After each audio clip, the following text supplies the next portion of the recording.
chef de division et agent de l'administration municipale. Vénéré chef de quartier, Monsieur les responsables de CDQ, chers administrés, mesdames, messieurs, c'est avec un réel plaisir que je vous accueille à cette session budgétaire du conseil municipal de la commune Golfe, de la commune du Golfe 4. C'est un exercice prévu dans la loi de décentralisation. C'est la deuxième fois que nous nous y livrons. Je tiens à féliciter toute l'administration et les commissions permanentes qui, malgré les obstacles de toute nature, notamment la pandémie de la COVID-19, ont accompli un travail remarquable pour nous permettre d'examiner le projet de budget d'exercice 2021, qui se veut l'expression financière de notre volonté d'améliorer le bien-être de nos populations. Dans son élaboration, un effort a été entretenu pour respecter les principes normatifs de base, en particulier la prudence, la sincérité et surtout l'équilibre, qui nous permettent de nous projeter sur les 12 mois à venir en attendant notre plan de développement communal, dont le processus suit son cours pour mettre en œuvre notre vision à plus long terme et pour le reste de notre mandat. En effet, ce n'est qu'une proposition de l'exécutif à la tête de laquelle se trouve votre serviteur. Je souhaite une pleine implication de chacun d'entre nous, de chacun d'entre vous, pour adopter le programme consensuel de l'année à venir, par des arbitrages et des choix éclairés pour le bénéfice de nos. Elle doit, à l'issue de nos travaux, être adoptée avec les amendements, évidemment, si nécessaire, par le conseil municipal avant d'être présentée à l'approbation de la tutelle. La propagation de tous les acteurs découlera de ce processus. Je vous remercie.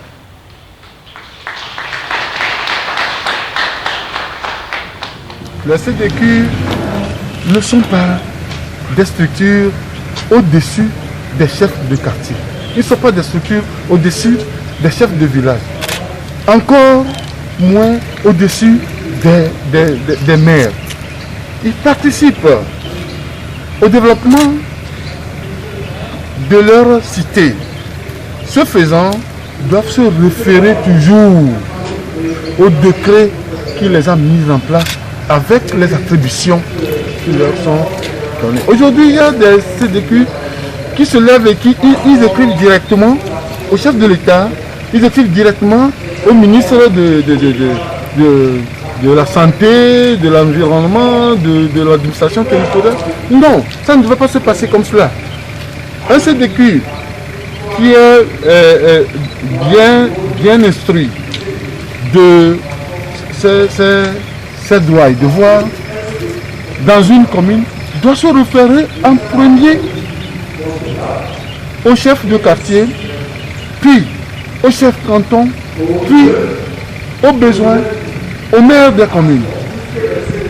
C'est comme cela.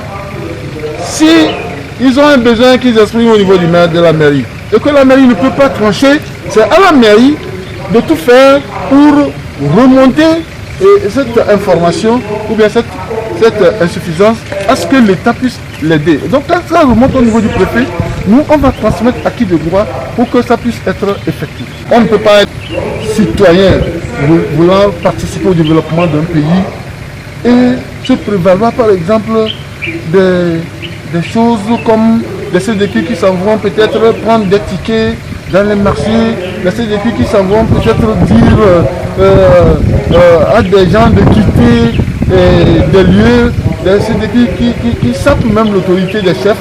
Tout ça là, ce n'est pas décent, ce n'est pas leur rôle. Leur rôle, c'est de se mettre à la disposition des structures de l'État, développer pour permettre à développer leur ville, leur village, leur quartier. Bonjour monsieur le maire. Bonjour. Alors, vous êtes en section budgétaire ouverte ce matin avec une série d'échanges avec les présidents de CDQ et chefs de quartier de votre ressort territorial. Dites-nous en quoi va consister cette session, quelle est la finalité? C'est très simple. Vous avez posé une question précise, je vous donnerai une réponse précise. C'est une session, c'est comme à l'Assemblée nationale. C'est la session budgétaire. Il y a 4 sessions trimestrielles dans l'année. Et dans la dernière, la session du 4e trimestre est destinée à l'adoption, à l'examen et à l'adoption du budget de la commune. Alors, quelles sont les grandes lignes? Qu'est-ce qu'on peut espérer pour 2021 dans le Golfe 4? Non, il faut d'abord, vous savez, on commence à avoir une idée de l'évaluation de nos ressources.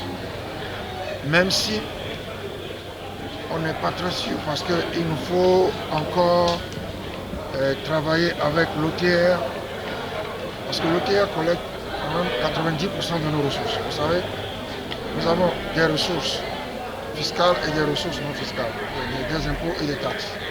Et l'OTR collecte 90% de nos ressources, constituées par les impôts, et 10% constitués par les taxes. Comme nous-mêmes nous collectons par des avis de taxes que nous envoyons à ceux qui sont soumis à la taxe. Et il va s'agir d'examiner les ressources d'abord pour voir si les ressources sont correctement évaluées. Donc, ça doit être fait avec prudence, avec sincérité. Il ne faut pas s'amuser à faire de fausses évaluations. Et puis, il faut faire en sorte que les dépenses soient réduites pour permettre, suffisamment réduites, jouer sur les dépenses pour permettre l'investissement. Et donc, l'investissement, ça peut être dans l'éducation, la santé, le social, les latrines, etc. On a un certain nombre de latrines publiques qu'on va construire, qu'on va restaurer. Il faut voir les écoles. Il y a certaines écoles qui sont en très mauvais état.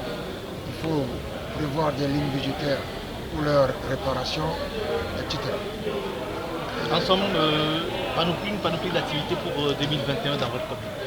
Vous êtes obligé de faire ça.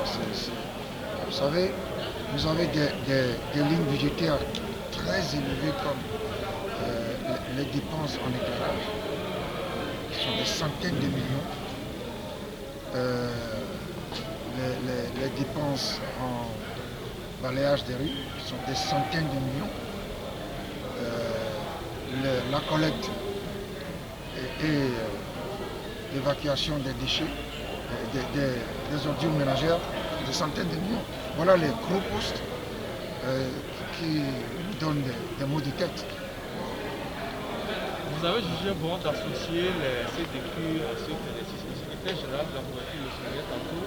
Il y a certains maires qui ne le font pas. Pourquoi est-ce que vous avez choisi, vous, de les associer? Ça m'étonnerait quand même qu'on fasse des budgets sans tenir compte des CDQ. Parce que ils connaissent un peu, ils connaissent les quartiers. Puisque nous avons 27 quartiers, donc 27 CDQ. Avant de vous lancer dans la construction de latrines par exemple, ou de restauration d'écoles, si vous ne prenez pas contact avec les CDQ, pour avoir confirmation des informations que vous-même vous avez déjà. Parce que nous, on sillonne le quartier, on voit le travail qu'il y a à faire. Mais les CDQ peuvent vous permettre d'améliorer le constat que vous-même vous avez déjà fait. Donc, c'est imprudent et hasardeux de ne pas les associer à cela. Ils peuvent attirer votre attention sur tel ou tel oubli. Mais nous, ça nous étonnerait parce qu'on sillonne, on balaye, on sillonne le quartier pour savoir qu'est-ce que nous devons.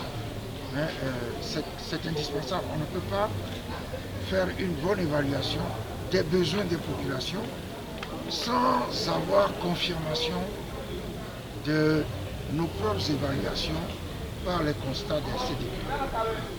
Merci.